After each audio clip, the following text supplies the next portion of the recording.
All right, my friends, it is 2 after, and we are going to record this. Leslie already has hit the record button. People come and join as their lunch allows them to. So I want to start by thanking our guests for coming and sharing some important information for us. In our last round of the Idaho tour, when we were in the north and the east and the south, central and in Treasure Valley, one of the things that we heard really consistently that was a barrier for our employers was childcare. It impacts who is in our workforce. It impacts the amount of time they can remain in our workforce. It can be disruptive in so many ways. I remember as a mom actually turning down a job or two because I didn't have quality care. And so it really does impact the decisions that families make. So it's an important topic. We are really fortunate at IBE to have some really good partners who are exploring and doing some really creative things. So I don't think I've seen her yet, but Nicole Kreiner is actually also joining us from Idaho AEYC. All three of our programs are associated in some way with the early learning collaboratives that they are supporting. So we're grateful for their support and their knowledge and their willingness to continue to provide good information and really allow a community to explore and experiment and to see where they can be creative in addressing some of these workforce needs. So today we are excited to welcome Tenille Call, who's the Director of Education for the United Way of Southeastern Idaho. And with her is Sadie McMorris, who's the Administrator Coordinator for the Kids First Coalition. And they're going to talk a little bit about the TriShare model. We first learned about this, I think it's been a year ago, and have been so excited to see it continue to grow. And as we move around the state, we share about what's going on because we think it's a great model to pursue.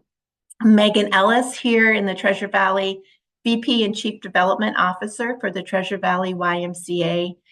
They are pursuing some really creative things, particularly to help employers here in this area in a very creative way. And we're really grateful for their co-op, for their collaborative effort in doing that.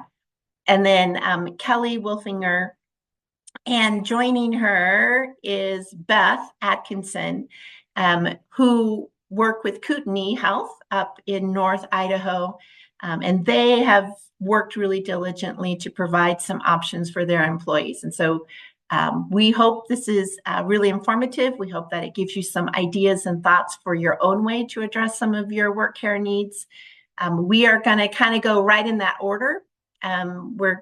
Each group is going to have 7 or 8 minutes to kind of present some of the things that they're working on. If you have questions as we go along, would you drop them in the chat? Carolyn is going to lead a discussion and a question and answer time for us afterwards. But go ahead and drop them in so that, number one, you don't forget it. And number two, Carolyn can be thinking about it. So thank you all, our guest speakers, for being here. We really appreciate your willingness to share your expertise. So Tenille and Sadie, take it away.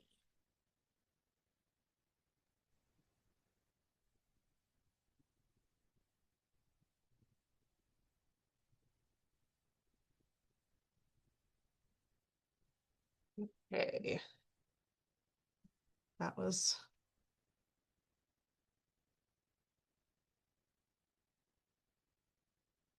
I should have tried once I start it, then it switches the screen that it's on.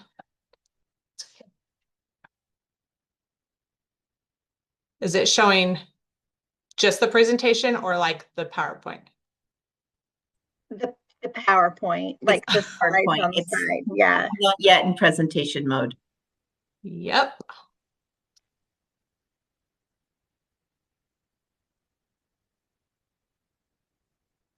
Okay, I've had this happen to me and I can't remember how to make it not happen, but something you could do real quick is just save it as a PDF and share the PDF. It doesn't do that on a PDF. Just can do this now. All right, that looks great. Okay, we're so grateful to be here. We're grateful for IBE and their generosity in sharing their time with us. like Paula said, I am Tenille Call, the Director of Education at United Way of Southeastern Idaho. And we started to get involved in this work with our early learning partners and really partnering with the early learning work happening in our community.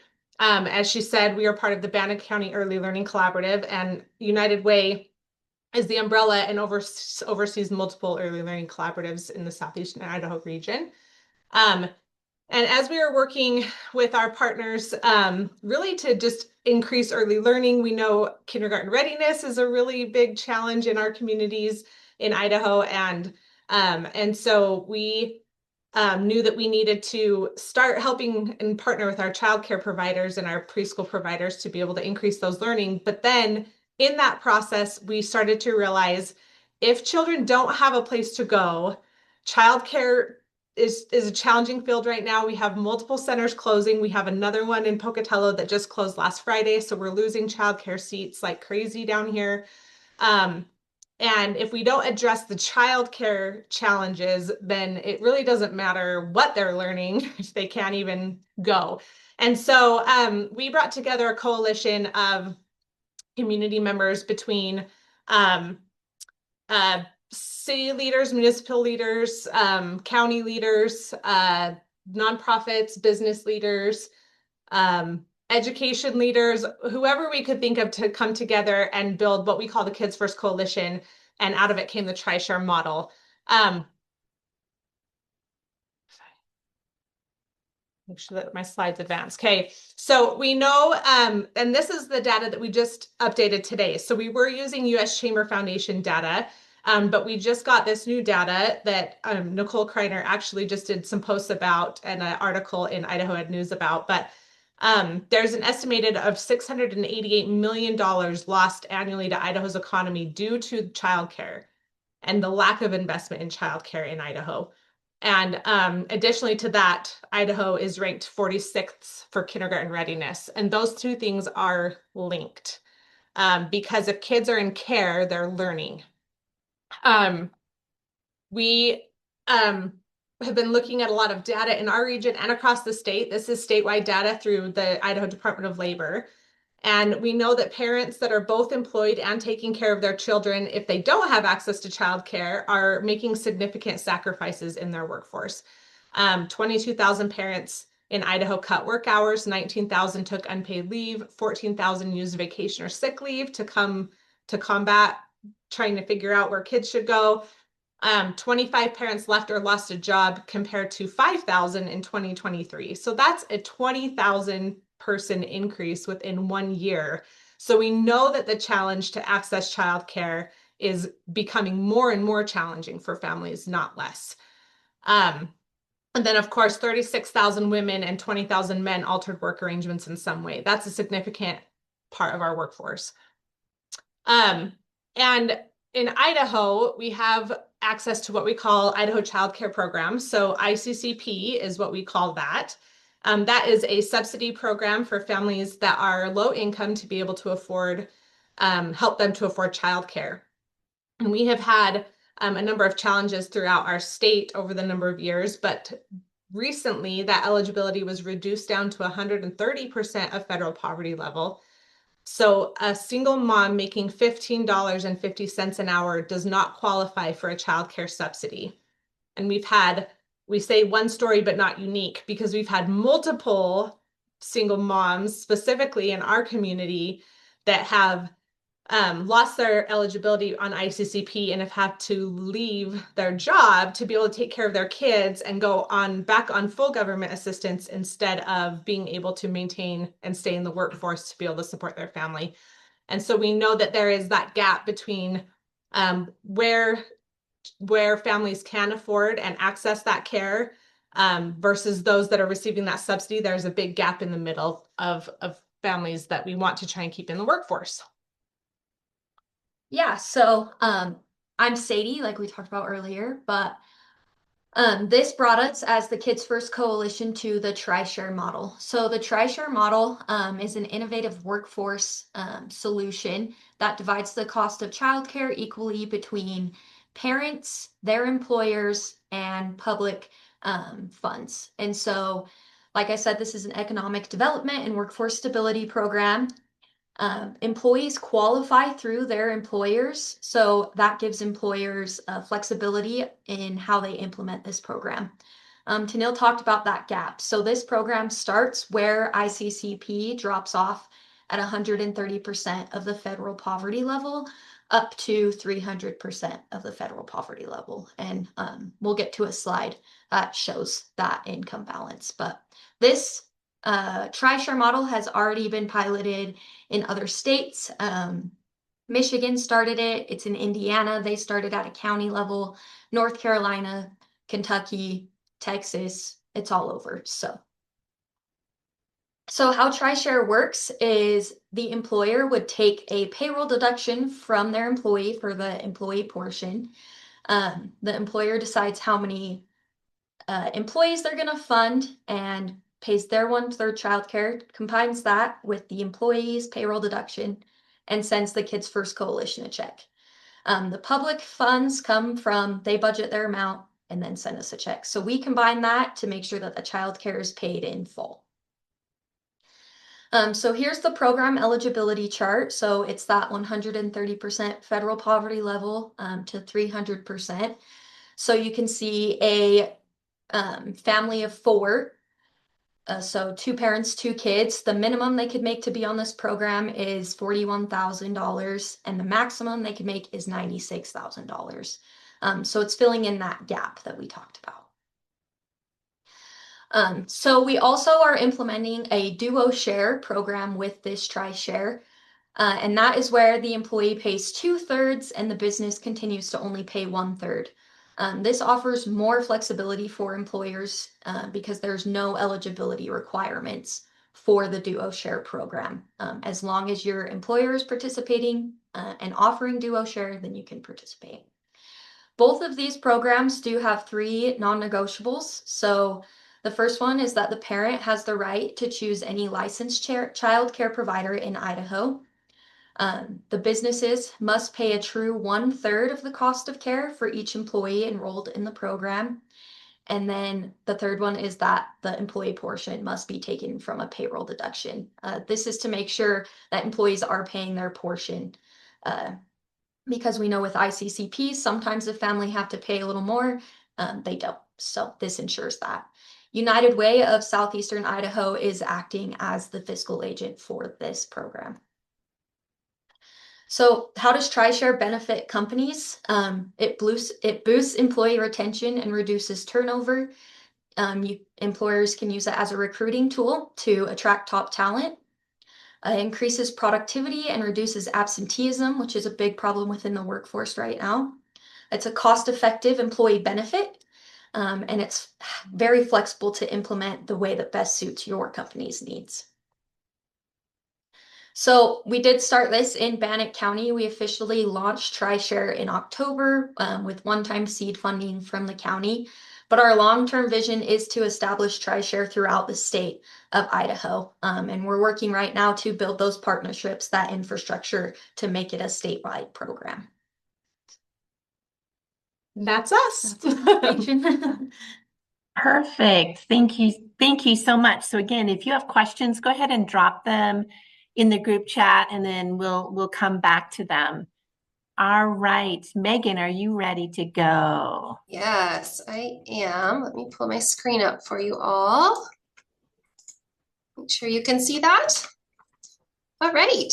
So my name is Meagan Ellis. I get to be the Chief Development Officer for the Treasure Valley Family Y, which is just a dream. And as many of you know, we are under a lot of wonderful, exciting growth developments as a Y that I'll talk about a little bit here today. But I wanted to talk specifically about our employer co-op childcare model. And I was so excited to hear about the TriShare model. That's something I've seen presented a couple of times at the U.S. Chamber's Childcare Summit, and am excited to learn more about that too. So thank you both for that wonderful information you shared. And I have some concurrent slides with yours, so I'll skip right over those because you shared that information for me, so thank you for that. But I'm just really quickly going to go through the WISE footprint and our current childcare business models just to help you see how we got to where we are today, and then I'll talk specifically about that model. But this is just a overview of our large branch areas. You can see our early childhood and school age child development sites called out here. The Y, the Treasure Valley Y, as a whole, we provide over $8 million in financial support to the community every year, which means in turn, we do a whole lot of fundraising and we ask a lot of organizations and individuals in the community. We serve 67,000 members in the Treasure Valley, and last year 43,565 youth exactly. We have 4,700 donors in our Horse Thief camp at Horse Thief Reservoir just outside of Cascade. We serve about 2,500 resident campers each summer. We have about 950 volunteers that serve in over 100 programs throughout the valley. We are the largest provider of childcare in the state of Idaho. So right now, currently, we have 30 licensed childcare sites, both school age and infant, toddler, preschool programming. We have 4 facility branches and again, that one resident camp that we love so much. When we look at just our childcare operations, we run currently in 3 different types of business models. We have traditional sites that are open to the public with sliding scale pricing. We make the pledge, of course, as the Y, that no one is turned away due to inability to pay. And we do that through both ICCP funding and then our own financial assistance to bridge that gap. So we are currently running those programs. We utilize a lot of school partnerships. We lean heavily on the school districts that we work with, and they've been incredible partners for us to be able to deliver service in the community. We also work with schools and others in grant-funded sites, and these are specifically targeted to support families who otherwise would not have care. Many of these are brought to our attention through the school district and enrolled in our programs for one reason or another because the family needs additional support. And we just are really thrilled to be able to run those programs through significant grant funding opportunities. And then we host 3 on-site employer childcare partnerships. So we are partnered with St. Alphonsus, St. Luke's, and Micron with on-site childcare, where those businesses have taken on the capital opportunity and have a site of their own, and the Y operations continue. And we've done that for decades with partners, most recently with Micron. And so I put in some beautiful pictures of the incredible site that Micron recently opened. This is a site with over 100 children that our Y staff members get to support every day. So here's just a few pictures here. But when we look at businesses and we look at true cost of childcare, we know that it's a broken business model. Nobody is in the service of childcare to make money. So truly, when it is high quality, affordable, and accessible, it's not truly affordable at the cost to families. And so we have to do a lot of different things to make that happen, to make it available, and it's not sustainable long term. We lean on a lot of different partners to make that happen. So we needed to find a solution to say, how can we do this differently? How can we expand more quickly? How can we help people have access to childcare without continuing to increase above, a market rate that's already difficult for people to afford? And what we found is that through the build of our new downtown Boise, CAPED downtown Boise YMCA that we're also excited for, we had an opportunity to also build and raise dollars to support the capital for a new child development center. So because of an incredibly generous gift through the Kistler family, the Kistler Family Early Education Center will be built right across the street from the, or right across an alleyway, actually, it's not even across a street from the new CAPED downtown Boise YMCA, and will open with 124 seats of early learning childcare. And in this opportunity, we are going to launch our first ever employer co-op model. And so that means that we'll work with organizations to negotiate pre-purchase of seats for employees in an employer's workforce. So we will, we're working currently right now with individual employers to understand the needs that they have within their own organization. They choose to pre-purchase those seats plus an additional 20%, which is really a co-op fee. So the great part about this is they can choose to pass on as much or as little of the actual cost of the seats to their employees, and then they would pay the 20%. So they could, they could choose to pay 10% additional and pass on 90% or whatever that looks like for the employers. And they can also choose how many seats are appropriate, from 1 to, well, right now 124. But they have all of that flexibility up front to them. And then we have the flexibility to scale this throughout other sites. So once we're operational here in the current downtown site, we'll be able to look at other areas, because we know that many employers, not all their employees are located downtown, and that doesn't work as well for them. So utilizing our other sites to be able to operationalize other models. We think similar to the TriShare model, this is something that is easy to scale once it's up and running, and there truly is not a long-term risk to an employer to being involved. There's no upfront capital, no long-term capital, and no long-term operational cost outside of the annual contract.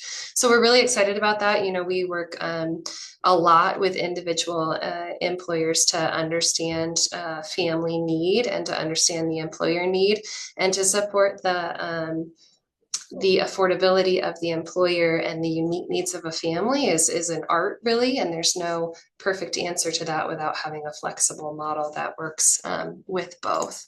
So yeah, just as was shared before, we know this supports increased recruitment and retention, getting top talent and keeping it here in Idaho, having the reduced absenteeism, increased employer satisfaction and employee satisfaction.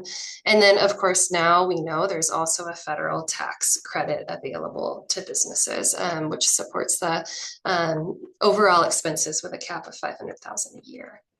So that was a lot to throw at you, but we are thrilled to be able to launch this at our new Kistler Family Early Education Center, and we see a lot of potential for this in the future, and have lots of different YMCAs across the country asking how they can do something similar. Wonderful. Thank you, Meagan, for that.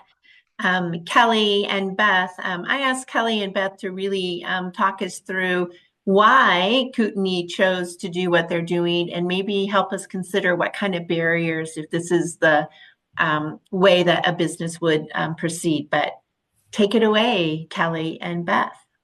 Great, thank you. Kootenai Kids, we've had a child care center as a part of our organization, Kootenai Health, for a very long time. Actually, fun fact, my husband went to Kootenai Kids when he was younger, so it's been around for a long time. If we can move over to the next slide, we'll kind of talk a little bit about why we chose to do that. As one of the largest employees in Northern Idaho, we have a significant gap, and I know that that's true for really all of our Idaho communities, especially for infants in our area to find quality care. We do have a number of in-homes, but often there aren't even enough seats at some of those. And currently we have 4,200 employees, so many of those have young children, don't have a place to have them. And with our schedules in healthcare, it can be extra challenging to find somewhere to be that safe. A lot of our providers work 7 a.m. to 7:30 p.m. Or the opposite direction, which makes finding care sometimes pretty impossible because hours typically close 6 to 6. Beth has done just an exceptional job since she's come, really making sure families have what they need. Many of the providers in our area also have a minimum day requirement, number of hours requirement. They have to pay full price, even if they're only going to be going 1 or 2 days a week. And Beth really has worked very hard with her team. And it's definitely a challenge when she's looking at staffing and who's going to be in the room every day, but to provide a very consistent, flexible opportunity for team members. So they have an opportunity to go 1 day a week, 2 days a week. Schedules are a little bit longer so they can accommodate getting over following their shifts and things. So we really wanted to kind of wrap around our team members, make sure that they have the support that felt safe, felt consistent for them, and then was close to work so that they would be able to work. So that's why we have Kootenai Kids. Beth, is there anything else that you'd like to add to that? No, I think you covered it. Great, thank you. We can move over to the next slide.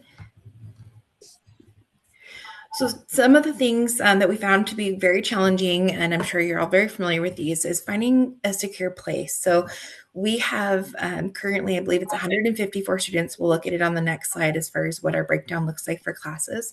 But we actually have a wait list that is larger than the volume that we have in the school. So we're constantly looking for, is there another right space? What does that look like? We want it to be, of course, secure. We want it to meet the standards that we have. We like to have a very, very high standard environment. We'll talk about our Idaho STARS accreditation a little closer to the end. But there's a lot that goes into making sure that a building is safe in the right spot to have children. So finding the right space can be challenging. We, of course, want it to be pretty centrally located. We have a lot of parents that live in Coeur d'Alene, Post Falls, Liberty Lake, Spokane even. And so making sure it's an accessible location is important. Staffing can also be very challenging. In our area, we are very lucky because we are able to offer benefits to our childcare teachers. Not all of the providers in our area are able to have benefits, since that is a great recruiting tool for us because they maintain the same benefits that all of our Kootenai Health employees have. But we do find that, we aren't able to pay as high as other places or even other positions, looking at competitors, even like Target or things like that, some of the entry-level positions pay fairly equivalent to what we're able to reimburse staff, and so that can be challenging to maintain quality. And then that consistency for parents is so important, that they know the teachers their kids are coming to, they feel very comfortable. So we put a lot of work into making sure we're hiring the right people and then looking at longevity and what we can do to keep them. But it can be very, very costly to do that. Again, I kind of mentioned we've got a very long wait list. Our demand definitely exceeds our capacity. We have as many people there as possible, and Beth does an incredible job of maintaining that wait list, making sure we're trying to get siblings in, communicating as soon as there's an opening to really maximize the space that we have. But we do want to make sure that we're following the right standards. When you've got different ages, there's different ratios that you can have per classroom. And so while, of course, we'd love to have lots more kids come, we want to make sure that we're maintaining those ratios and doing that both ethically and equitably for the team. And then operational costs, costs a lot of money to run a quality center. We want to make sure that we have the right learning opportunities for students, the right meals for students, which we also do provide lunch for our students who come, and snacks and things. Oh, sorry, did somebody say something? But it is fairly costly to maintain a center. And so sometimes we find that we are really kind of breaking even, or the investment here is pretty horizontal. It's not definitely a service that we're making any money on, but it is so important to invest in this area for our team that it continues to drive that decision. So if we move over to the next slide, kind of do a breakdown of what our center looks like. We've got 13 classrooms, and we take everyone from birth to 5 years. So Beth gets them right ready for kindergarten. They have great success moving from the center right into kindergarten. We've got 7 different infant classrooms. We've got 2 different toddler classrooms, and then we have 3 for preschool and our pre-K. So altogether, we currently have 145 children, and you can see kind of what that breakdown looks like as far as birthdays and what rooms kids are in, to make sure, again, that our ratios are consistent with expectations for Idaho, and we're able to provide that best quality care to the children. And then lastly, it's really important to us that we have a quality center. We want to be able to support our parents to make sure that they know that when they're dropping them off, they're not just dropping them off somewhere where they're going to be safe and have a fun, but they're also going to learn and be supported by providers who are knowledgeable about kids and their development, their growth, who can enhance their learning and really be there to support them holistically. So if we move over to the next slide, we'll talk a little bit about Idaho Stars, and Beth can definitely elaborate on this. She does it much better than I do, but our center and our teachers are all certified through Idaho Stars. So it's that extra step to make sure they're getting the right education, they have the right supports as providers, to be able to really work with and support the kids to the best of our ability and make sure that everybody in our care has everything that they need to be successful.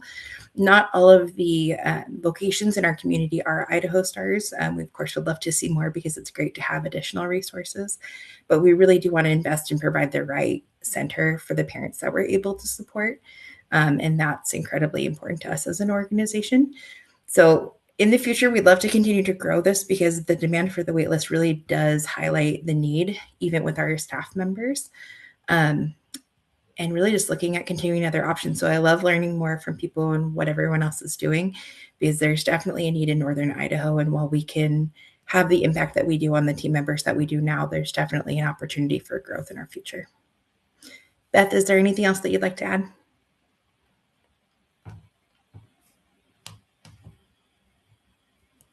If not, should we get to some of these questions? Because they're really, really good. So Beth, you just join in here too. This is Carolyn. First of all, heartfelt thank you to all of you who are doing this work. Boy, have we come a long way since I was a new mother. And I am so proud of the cooperation and collaboration that's going on in the state. So let's ask a couple of questions here. I'm going to start with the TriShare model. Very cool program to hear about. Tell us about how many employers in Idaho are participating right now, TriShare program. So we just launched in October officially. We were doing a lot of the pre-work before, and we're only taking 10 employers the first year so that we can get all of the things into place and all of the things. We also, are bound as far as public dollars go for TriShare. It's based on what we can bring in between public commitments as well as grant dollars and those types of things. And so, so I saw a question, kind of this will lead into the next question as far as we're expanding, or as employers outside of our pilot region, or if they're interested in participating and coming on, then we can start you on the duo share until we can branch out and secure those public dollars in your region. Great. That does answer one of the questions that we had here from Kelly. So Kelly, that answers your question right there about how you would evaluate enrolling. And you've met the two ladies right here through the Zoom call to get in contact with. If an employer is not in Pocatello, what would be the next step? And that's kind of a follow-up to what you're saying there. But you talked a lot about you needed a lot of leadership in various areas to buy into this. So tell us about that. What would they do in their own communities right now? Yeah, I think the best thing to do with your communities right now is, at least for your business, is to think about implementing duo share, because we've learned that if you have a need, if there's a need for like your county or your city or your area, and you show that through your business, then we can then go to the county or the city and say, look, we have this many businesses participating in duo share that really want it to turn to TriShare, so that county and local leaders are more willing to participate when they see the need from the business side as well. I know you're in the pilot stage of that, but I'm sure the data that you're collecting is going to be very important for the sustainability of this program. Yep. So we're collecting data from employers, from childcare providers. We want to see if it does help to stabilize as they're getting those consistent payments every month, and the quality of programs from the families, and then also from our other donors that are donating towards that public share. One thing I did also want to add is in like looking at all of these models and like the need of these different things, like the gold standard is on-site childcare, and we would love to have all of the on-site childcares, but they are needed. And we have our employers here, we had a couple of them that were considering something like an on-site childcare, but just couldn't make it work. They just couldn't figure it out. They didn't have space to be able to put an on-site childcare by their business, a lot of small businesses. And so I think that businesses that are able to do an on-site childcare, like so many good resources in doing that. If you aren't able to, then TriShare is an option. And if you don't live in the Treasure Valley or close to a Y and can do the co-op model.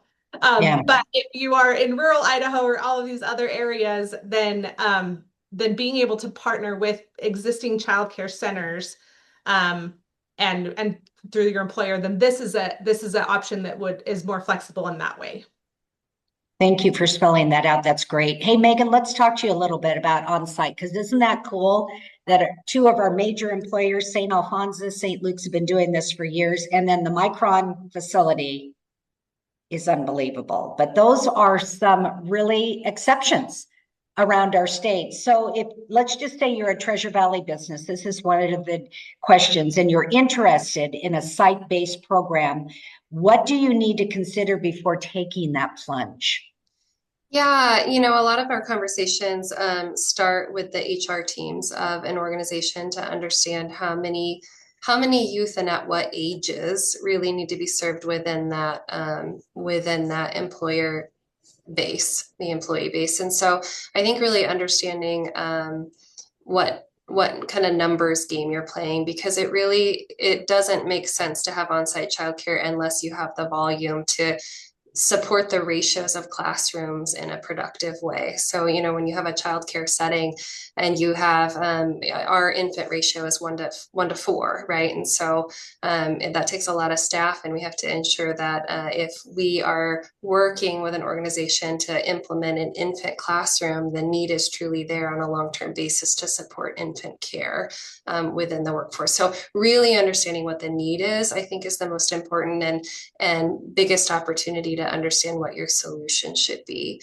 So when the Y goes into an organization, we support organizations in a survey that goes out to their workforce, and all kinds of different questions about proximity to work, proximity to school, understanding the ages of the children, a long-term or short-term solution. Is it really summer care that we're looking at? You know, so understanding when and how those solutions can be implemented, and then kind of guiding which solution might be the right one. So Meagan, you're saying that the Y is willing to walk beside the employer. You have something structured in place for them to find out the answers to those questions. We do. It's the same opportunity we worked through with Micron. Of course, Micron has a lot of employees, but we've done it with smaller sites as well, smaller organizations. And that's really how we came to see the co-op as being such a needed resource, where it can be near site, but not on site, just to take away that the risk of the business with an initial investment so large. Great to know. That's a great resource in the Treasure Valley, at least, community for that. Okay, so I have to just brag on the Kistler Foundation, because they are members of Idaho Business for Education. So excited of what they do all around this state, but what they're doing with you, Meagan, I want to center on that. Somebody wants to know when the co-op is going to open. Yes, so let me start with the downtown Y will be open by the end of this year. We're hoping by November of this year. The Child Development Center is actually a year later than that, because the downtown Y needs to be open before we start construction on the new facility. So we are planning to be open fall of 2027 with our first co-op model in the Kistler Early Education Center. Okay, but when will you start taking applications or interests from people? Right now, we hope to have enrollment from the employer side by the end of the year. So we are starting those conversations right now. So if you have interest, or if you know people who would be interested, please let them know. It's available to them. We want to support as many people as we can. I think that's really important you said that, Meagan, because this is one venue of what needs to be many venues of us learning about these opportunities and letting others know about it. Not only the businesses we're involved with, but letting our neighbors, let everybody know, because truly, as you've said as you said, the financial hit that this is taking in our state, getting people are no longer being able to be in the workforce because of it, some of the changes in the guidelines for financial assistance. So let's spread the word, everybody, on here. Kelly, do you take on additional liability when you offer what you do at Kootenai Health? So I think I'm just going to ask a clarifying question. Just as far as having the daycare, we have kind of an enrollment booklet. So parents are going through that just like they would for a typical center. Of course, as an organization, when we're overseeing a child care center, there's definitely liability that comes with that. And so we need to be prepared for those. But I don't think it would be any different than a different child care facility. No, Correct me if I'm wrong. Well, Yeah, I love how you. Yeah, I asked that question, Kelly, and I know when we worked with the Y and some other providers to provide on-site in the Nampa School District, we did have to add to our insurance liability policy just because of the age of the children that were there, but clearly worth the expense of that insurance policy as far as keeping our teachers in classrooms serving kids. Yes, I'm sure we do as well. Kelly, I think you partly answered this, but let's answer it for the whole group here. What is the payment model for the program that you run? Employee paid, employer paid, or is it a combination? So great question. And that's why I loved kind of learning a little bit more about that dual model. We'd love to learn a little bit more about that because that is feedback we've gotten from staff that they'd like a little bit of additional assistance with that. Currently, it is paid by the employee, but we do allow for that to come out prior to payroll so they can take advantage of kind of taking that out tax-free, depending on what savings model and things they enroll in. But it is 100% paid by the employee at this time. We really have strived, and Beth, again, has done just a great job of maintaining rates that are low and competitive for the area. Personally, in looking at we were like $10 cheaper than some competitors within the region. And when we're also providing things like lunch and snacks, it really makes a huge impact.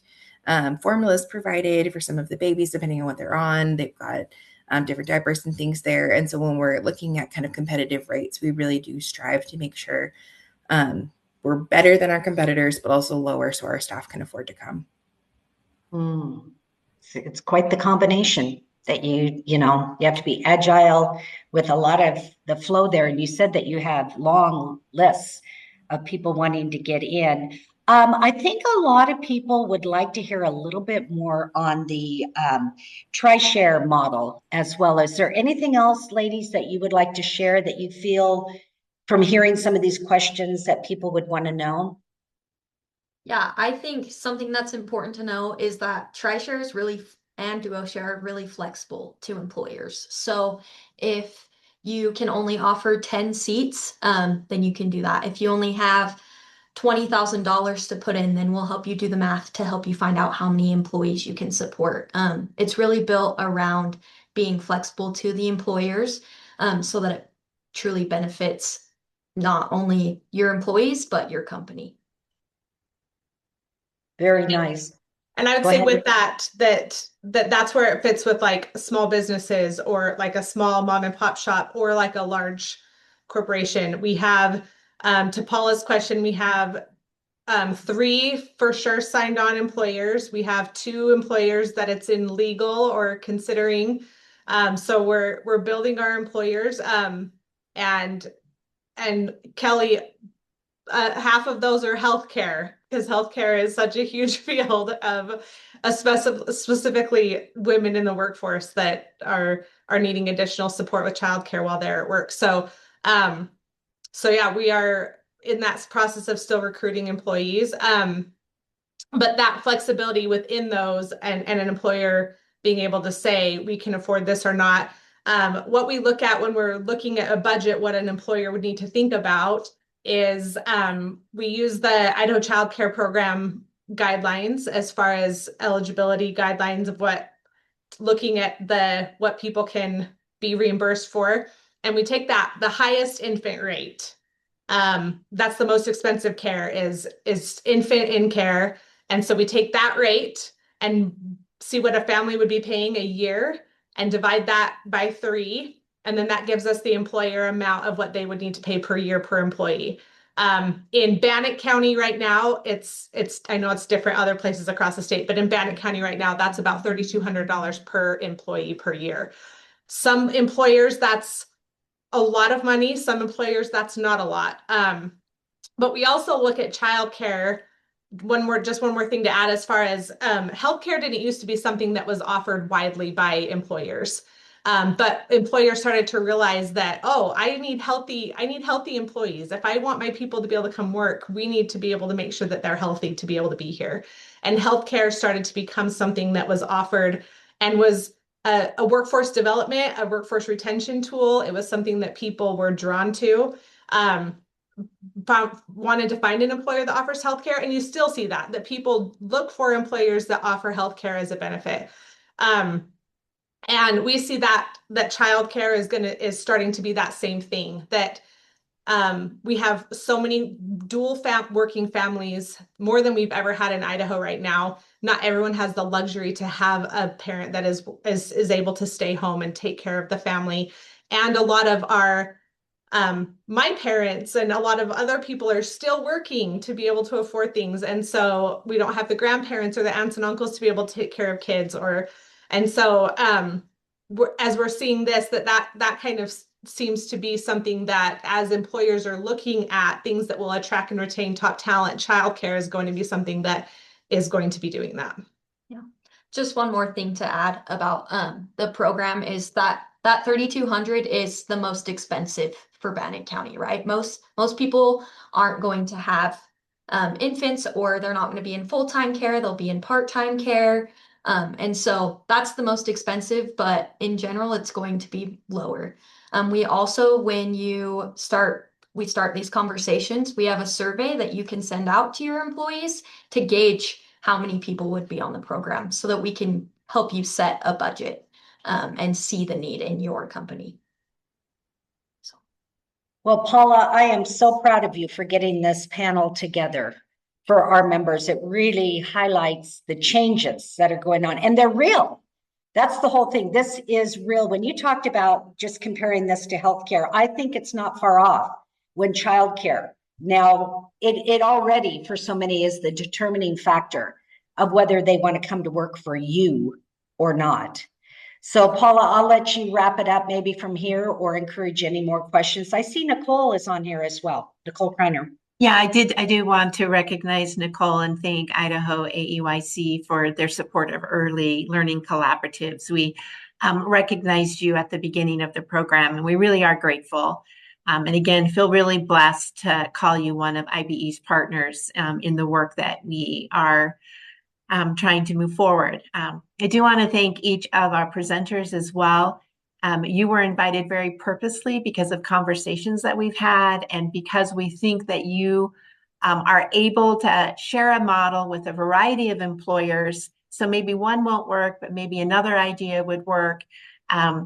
And I think our employers are looking right now for creative ways to make childcare happen in order to keep their workforce employed and healthy. And when a mom or a dad has to stay home because they don't feel like they have quality care, that really does make an impact. And going back to the top of the program and some of the information that Tenille and Sadie shared, really the connection between where we are in early literacy and the state of the available quality options for early child, that's a really high correlation. And the more that we can do, the more opportunities we have to make sure our children are prepared as they enter our education systems, regardless of the choice they make once they're there. But it's a really important thing, and why IBE wants to continue to be a part of this work. We will share this out with our members, and so I'm hoping that if they respond with questions that we can refer them to all of you. We're grateful again. Thank you for our members who were able to join us during this time. I'm going to leave the last words to, well, I should say this. Next month, our IBE Connect is really summarizing the legislative session. Many of you on this call have reasons to be really interested in that. There's some really interesting things going on over there right now. And IBE is at that State House trying to advocate for good things for education. So join us next month for IBE Connect. And then again, last word for anybody here. Any thoughts or comments? Yes, Randy. I just wanted to thank the presenters because I'm a small business owner and I know a lot of this was geared towards larger businesses, but I learned a lot of things about things I can do for my small handful of employees that have childcare issues. And so I might be chasing up a few of you to follow up on some things. So thanks very much for y'all. Great. Thank you all again. Appreciate each of our presenters. Have a really lovely afternoon.